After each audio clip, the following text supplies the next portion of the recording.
श्री कृष्ण भगवान जी का रिश्ता विंध्यवासिनी देवी से था।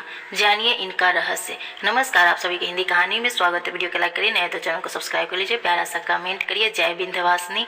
आइए जानते हैं विंध्यवासिनी और कृष्ण जी के रहस्य। भारत में माँ विंध्यवासिनी की पूजा और साधना का प्रचलन है। देवी विंध्यवासिनी माता कौन थी, कहाँ है, उनका मुख्य शक्तिपीठ और क्या है, उनका रहस्य जानिए। महत्वपूर्ण 6 रहस्य। आइए प्रथम रहस्य को जानते हैं। भगवान श्री कृष्ण की माता का नाम देवकी था। जब मथुरा के कारागार में देवकी के गर्भ से अष्टपुत्र के रूप में भगवान श्री कृष्ण का जन्म हुआ तो उसी दौरान गोकुल में यशोदा मैया के यहाँ एक पुत्री का जन्म हुआ। वासुदेव जी बाल कृष्ण को लेकर कारागार से निकलकर यमुना पार कर गोकुल पहुँचे और उन्होंने उसी रात को बाल कृष्ण को यशोदा मैया के पास सुला दिया और वे उनकी पुत्री को उठाकर ले आए। यह कार्य भगवान श्री कृष्ण की माया से हुई। गर्भ पुराण के अनुसार भगवान कृष्ण की माँ देवकी के 7वें गर्भ को योग माया ने ही बदल कर रोहिणी के गर्भ में पहुंचाया था, जिससे बलराम का जन्म हुआ। बाद में योग माया ने यशोदा के गर्भ से जन्म लिया था। दूसरा है, भगवान विष्णु की आज्ञा से माता योग माया ने ही यशोदा मैया के यहाँ पुत्री रूप में जन्म लिया था। इसका बाद में नाम एकांश रखा गया था। कंस से बाल कृष्ण को बचाने के लिए ही योग माया ने जन्म लिया था। श्रीमद् भागवत पुराण की कथा के अनुसार देवकी के 8वें गर्भ में जन्मे कृष्ण को वासुदेव जी ने कंस से बचाने के लिए रातों रात यमुना नदी को पार गोकुल में नंद जी के घर पहुंचा दिया था। तब वहां यशोदा के गर्भ से पुत्री रूप में जन्मी भगवती की शक्ति योग माया को चुपचाप वे मथुरा के जेल में ले आए थे। कहते हैं कि योग माया ने यशोदा के गर्भ से जन्म लिया था।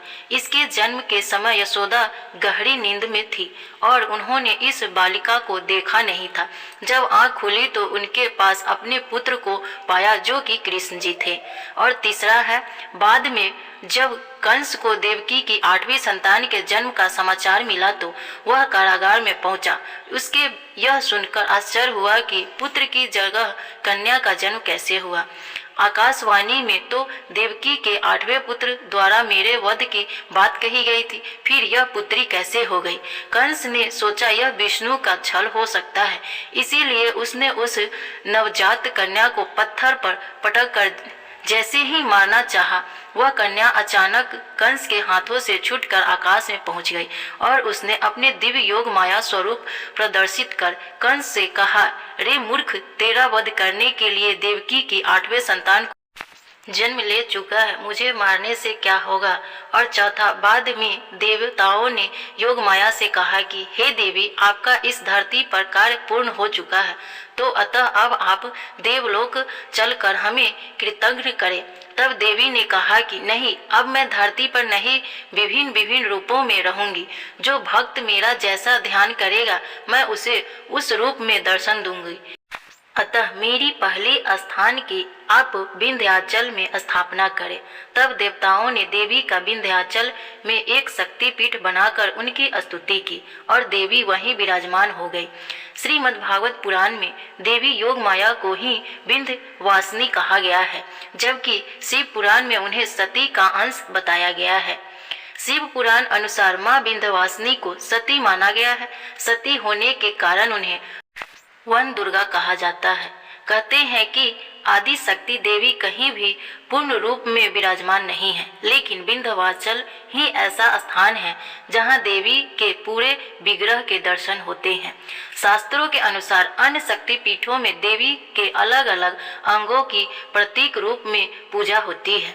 मान्यता अनुसार सृष्टि आरंभ होने से पूर्व और प्रलय के बाद भी इस क्षेत्र का अस्तित्व कभी समाप्त नहीं हो सकता। यहाँ लोग सिद्धि प्राप्त करने के लिए साधना करने आते हैं। यहाँ संकल्प मात्र से साधकों की सिद्धि प्राप्त होती है। मार्कंडेय पुराण श्री दुर्ग सप्तशती के कथा अनुसार ब्रह्मा, विष्णु व महेश भी भगवान की मातृभाषा से साधना और उपासना करते हैं, तभी वे सृष्टि की व्यवस्था करने में समर्थ होते हैं। 5वां रहस्य यह है, श्रीमद् भागवत में उन्हें ही नंदजा देवी कहा जाता है, इसलिए उनका अन्य नाम कृष्णानुजा है। इसका अर्थ यह है कि वे भगवान श्री कृष्ण की बहन थी। इस बहन ने श्री कृष्ण की जीवन भर रक्षा की थी। इन्हीं योजना ने कृष्ण के साथ योग विधा और महाविद्या बनकर कंस, चाणूर और मुष्टिक आदि शक्तिशाली असुरों का संहार कराया, जो कंस के प्रमुख मल्ल माने जाते थे। छठा रहस्य, भारत में विंध्यवासिनी देवी का चमत्कारी मंदिर विंध्याचल की पहाड़ी श्रृंखला के मध्य प्रतीत पावनी गंगा के कंठ पर बसा हुआ है। प्रयाग एवं काशी के मध्य विंध्याचल नामक तीर्थ है, जहां मां विंध्यवासिनी निवास करती है। यह तीर्थ भारत के उन 51 शक्तिपीठों में प्रथम आते हैं शक्तिपीठ है जो गंगा तट पर स्थित है। यह 3 किलोमीटर के दायरे में अन्य 2 प्रमुख देवियां भी विराजमान हैं। निकट ही कली खोह पहाड़ी पर महाकाली तथा अष्टभुजा पहाड़ी पर अष्टभुजी देवी विराजमान है। हालांकि कुछ द्वंद्व इस 51 शक्तिपीठों में शामिल नहीं करते हैं, लेकिन 108 शक्तिपीठों में जरूर इनका नाम मिलता है। यह कहानी जानकर कैसा लगा कमेंट में जरूर बताइए। वीडियो को लाइक करिए, नहीं तो चैनल को सब्सक्राइब करिए, प्यारा सा कमेंट करिए। जय विंध्यवासिनी। धन्यवाद।